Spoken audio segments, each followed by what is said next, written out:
Hello, everybody, and once again, welcome. It is week number 7 in the high school football season here in the St. Louis area, and week 6 over on the East side as we preview all the great action on the high school sports caravan this week. I'm Jim Powers, glad to have you with us, joined as always by our good friend John Edwards. And John, we've got a couple very interesting matchups coming up tomorrow night on the Caravan on Mission.tv. Well, first game that we're going to have is going to be Lafayette traveling over to Parkway South. We've seen Lafayette already this year. Parkway South vastly improved, looking to make a statement against the Lancers team. Well, we almost saw Lafayette this year. We got lightning out of the game, so we'll actually get an opportunity to see Lafayette for the first time this year. They're 2-1 in the league, 3-3 overall. They've won their last couple of games in a row, which is nice. 3 games in a row. Offensively, they're starting to pick things up again, which is nice. But man, do they play such a tough schedule? They play Eureka, they play Hazelwood Central, they play Kirkwood. I mean, the schedule doesn't get any more difficult for a team like Lafayette, and they lost all 3 of those games.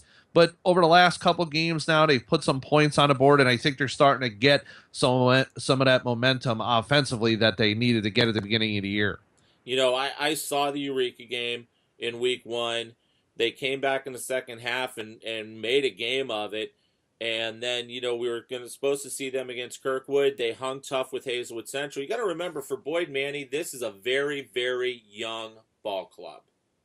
Yeah, very young football team, but they have some people that have been around too, Jim. If you look at some of their leaders in their team, Cameron Scales, 64 of 111 for the year, almost 60% completion percentage, over 885 yards for the season. He's got 10 touchdowns on the year between throwing the ball and rushing the ball, but 5 interceptions, and that's something that the coach would hope that he would cut down on a little bit on the season. But really, if you think about it, this is a team, Jim, that's loaded at the wide receiver position. 4 wide receivers over 150 yards on the season. They have 13 touchdowns in the air for the year. So this is a wide receiving core that's really getting it done. Yeah, they're doing a fantastic job. And then Parkway South, they're kind of the unknown team of the Parkways this year. I mean, the Patriots under their head coach and just a lot of kids that you don't get a lot of pub about. You know, it's a team right now that is really, I think, trying to find its way. They started out the season 2-2, but over the last 2 games, they've been outscored 89-0, and they've played Eureka and SLU High.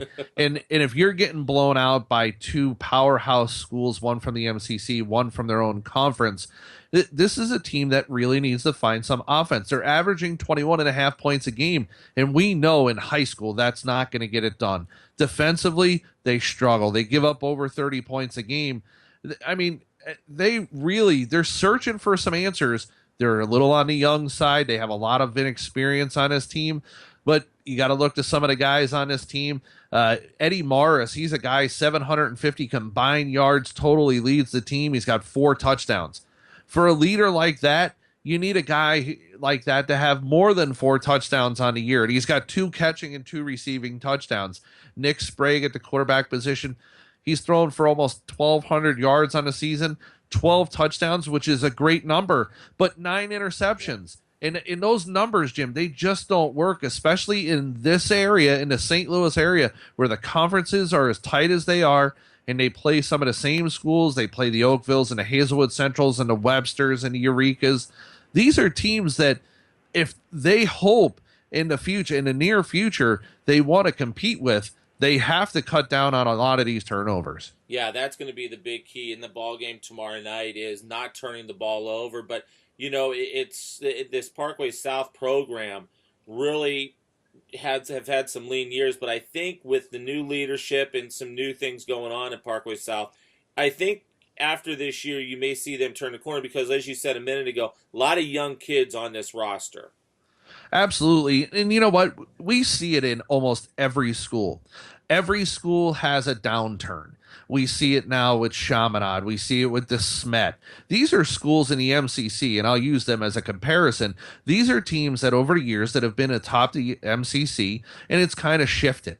They've now kind of surfaced a little bit lower to the bottom. You're looking at the rise of CBC right now within the MCC, but this is going to be a downturn for the next couple of years, and you'll see Parkway South eventually regain its form and be back at top of the Suburban Conference again. Absolutely. They're going to be a fun team to watch in the future. Another game that we're going to have tomorrow night on Misha.TV in the High School Sports Caravan. Lutheran St. Charles traveling over to St. Dominic in homecoming week for St. Dom's.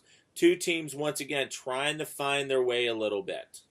You're looking at two schools in that St. Charles area, Jim, that kind of they really run the St. Charles area in certain sports. If you look at St. Dom's, they're boys and girls both dominant in soccer. And you look at the St. Dom's team in football, been a very good football team over the last couple of years in football, but struggling a little bit this year. Lutheran St. Charles, another team. They gave Lutheran South a run a little bit ago. And, you're looking at some of these teams, like you say, they're looking to get back into the fix, and it's going to take a little while. Yeah, the AAA, conference, not a lot of people give them a lot of love, but the AAA this year is very good. So that's going to be a key conference matchup tomorrow night for homecoming at St. Dominic's. It'd be a tough contest, but you got to look at St. Dom's playing in front of their home fans, and that's one of the nicest stadiums that I've seen out in the St. Charles area, and that's nothing but it's a school that's still continuing to grow. That school's been around a while, but it still continues to grow, especially as that whole St. Charles area just booms in population. Yeah, no doubt, and just a tease for next week. We've got some fun stuff coming up next week on the Caravan. We've got a couple volleyball matches, and also we've got the district softball championship out at St. Dominic's, which should be a two-horse race between St. Dom's and Warrenton. That should be a fun matchup. You and Joe Cochran will have the call for that next Friday afternoon. Should be a good time. I'm looking forward to doing that. It'll be our first softball action of the year. It's been a tough go for the Caravan as far as trying to fit softball games in midweek, and we look forward to getting to do that game. Yeah, absolutely. Couple more big matchups to talk a little bit about. The Rams game of the week, Kirkwood and Rittner. Kirkwood looking to maintain form. I had a chance to see them last week, and kind of Matt Irvin kind of doing something a little different, running two quarterbacks out there in Will Hadler and Goddard, but then they've got the running back in Robert Columbus, who is just lighting it up right now. Robert Columbus had a monster week last week for Kirkwood. You're seeing a lot more schools now over the last couple of years running two quarterbacks out. It throws variation out at some of these defenses. And to me, this just adds another dynamic to a Kirkwood team that's already powerful enough that I don't know how you defend two different quarterbacks, and especially with you have a strong running back in the backfield. Absolutely. So that's another game we're going to kind of keep our eyes on tomorrow night. And then finally a game today, and hopefully we'll have this up by the time this game kicks off. Westminster, John Burroughs. Westminster ranked in the top 10 in Class 4. Burroughs ranked in the top 10 in Class 3. Westminster leads the conference by a half game. Burroughs wins. We now have a three-way dance for the top of the Metro League. I mean, it doesn't get any better than a 4 o'clock Thursday afternoon game between the two big rivals in the Metro. Hey, you know what, man, I would hate to have to play this game today, especially in our area. And clement weather came through last night. Currently raining now outside of where I'm sitting, and the weather is only progressively supposed to get worse. In a situation like this, you need to give it to the team that's going to be the better running team in this situation, and I'm going to give this to John Burroughs this afternoon. I think they're going to be the better team at Westminster. Well, I'm going to tell you what, I'm going to pull the old Lee Corso. Not so fast, my friend. Westminster has had some very good, successful games. They beat a top 10 team in Lutheran North a couple weeks ago. They've beaten Festus. I think that defensively they may have a few answers. And we saw what Lutheran North did to John Burroughs a couple weeks ago.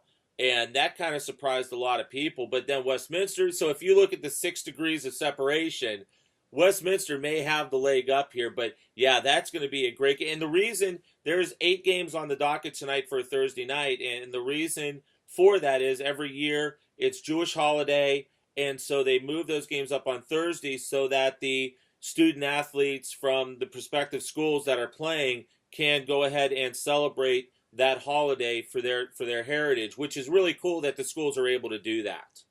Yeah, you appreciate the fact that the schools do take the time out and they don't keep the kids away from their families, especially around holiday. Holiday and tradition is very important. We understand that football is also important, but it comes secondary when it comes to holidays, especially for any of the religions. So we appreciate the schools definitely stepping up and pushing the games into a situation where these kids could be home with their families for a holiday tomorrow.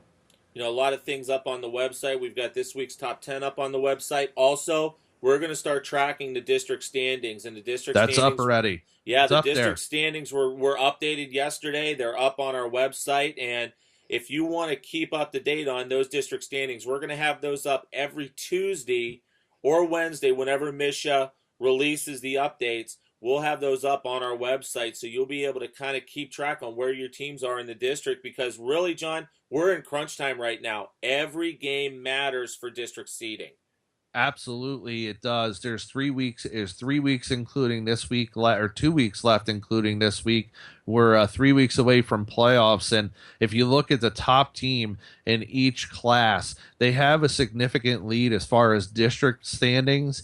But the teams that are right in that mix, there, it's usually 2 through 5, 2 through 6. We understand that everybody makes it and everything, but if you look at the seedings in the standings through the districts, it's really close. And win right now or a close game or something like that could move them a spot, could potentially move them from the 5 spot to the 4 spot, depending on how many teams. And it could really, it's really the difference between a home playoff game or not.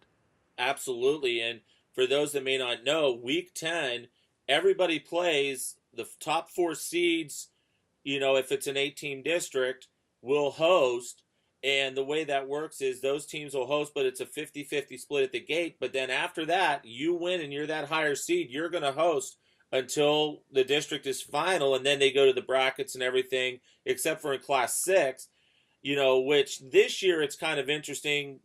First year that we don't have the silly schedule, so to say, of Thursday, you finish up the season, you play your district you play your first district game. Then you got to turn around and play on Wednesday. Then you turn around and play Monday. Then you turn around and play on Saturday. This year, everybody plays on Fridays. There's no more midweek games in the playoffs. And with that setup, Class 6, whoever makes it to the Dome will have a week off to prepare. That's huge to give those Class 6 teams an extra week to get ready. And if you look at it right now, you're looking at it. It could possibly be a team from here in St. Louis. Hazelwood Central's moved up to that top spot in Class 6 as far as the top 10 rankings. Kirkwood's knocking on the door. CBC's knocking on the door. A lot of teams from the area still in contention in that Class 6, and we talked about it I talked about it briefly before, but CBC right now, Jim, is a team that is just mowing over the MCC conference. And you talked about a margin prior to us doing this, over 150 points scored for them. And really, that's a team right now. Offensively, you can get it done. But what happens when it comes playoff time? Yeah, you know what? You look at some of the possible matchups, and if you look at how the top five, and this is just Class 6, but you look at the top 10, the 5 teams that are there. You've got CBC and Hazelwood Central in the same district. You got Kirkwood Eureka in the same district, and Howell plays in the crossover district with the other side of the state. There is a chance for an all St. Louis championship game because of how everything is laid out this year.